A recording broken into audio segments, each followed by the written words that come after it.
Hello, Chef Greg here with Coast Packing Company. Thank you again for joining us.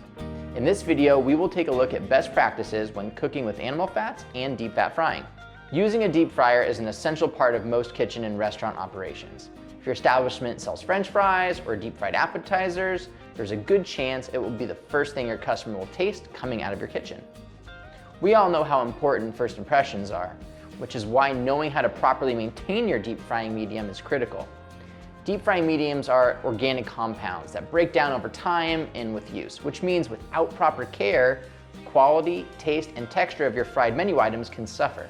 We will discuss best practices to extend the life of your fryer shortening.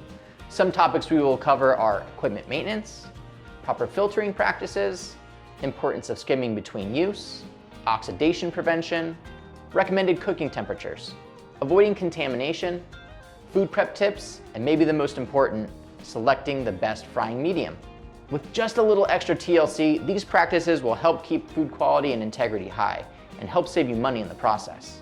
Everything we do when using a deep fryer speeds up the oil's degradation, especially heat, exposure to oxygen, and the introduction of moisture and particulates during the cooking process.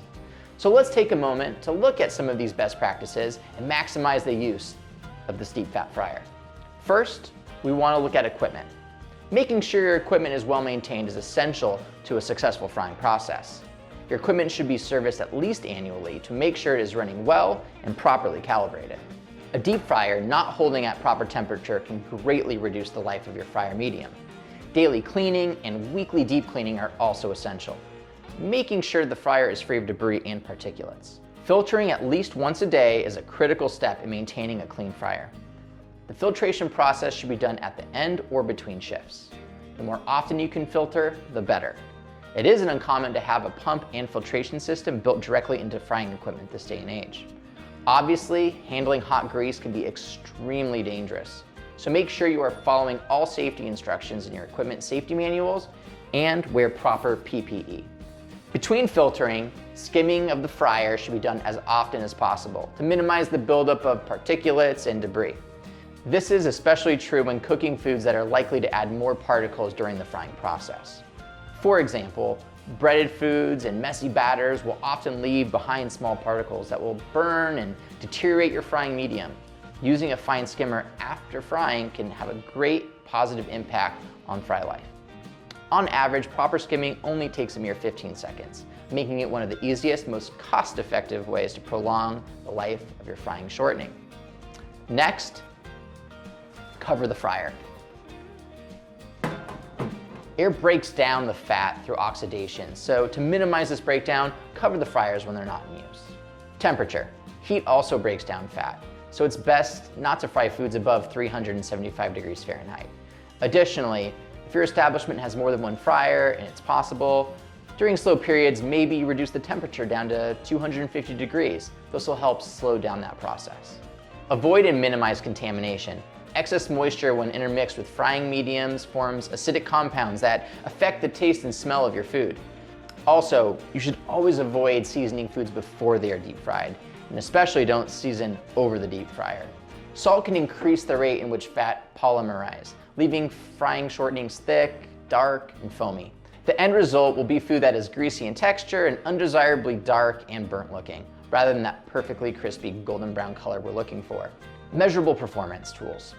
These are accessible tools available on the market to help determine the current state of your frying medium. Test strips that measure free fatty acids, color guide test kits that give you a side-by-side comparison. Lastly, there are digital testing options that measure total polar compounds. They measure the three major components of frying medium degradation, which are oxidation, polymerization, and free fatty acids. Food prep. Before introducing foods to your fryer, a few simple practices can help not only improve food's end result, but also have a positive impact on your fryer medium as well. When using breaded or flour-dredged foods, remove or shake off excess. All those loose pieces will break off in the fryer, becoming undesirable debris. When frying frozen foods such as French fries or onion rings, remove or dispose of any ice that may have accumulated, thereby reducing moisture being added into the fryer, as well as preventing undesirable and dangerous splattering. Pat wet and damp food dry with a disposable paper towel. Removing excess moisture is always a good idea when deep frying. Don't overload the fryer. Having too much product in the fryer will reduce the efficiency of your frying fat. It is best to cook in small batches. Fryer recovery. When frying between batches, allow your fryer to return to its temperature setting before resuming. Lastly, using the right frying fat. When choosing a frying medium, you always want to choose a product that will be durable and has a high smoke point, such as beef tallow. Using 100% beef tallow products, such as Flavor King Blue, or a blend, such as Flavor King Red, has all the desirable attributes required for the highest quality deep frying. It's a combination of saturated and monounsaturated fats give it a natural resistance to oxidation and polymerization, two of the largest factors causing a frying medium to become rancid.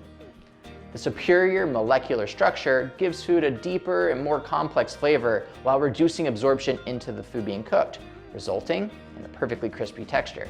Adopting these best practices will help deliver consistently golden and delicious dishes to customers while also minimizing labor and food costs. To learn more about animal fats and how to maximize their performance in the kitchen, subscribe to our YouTube channel, visit our website, and follow us on Instagram, Facebook, and Twitter.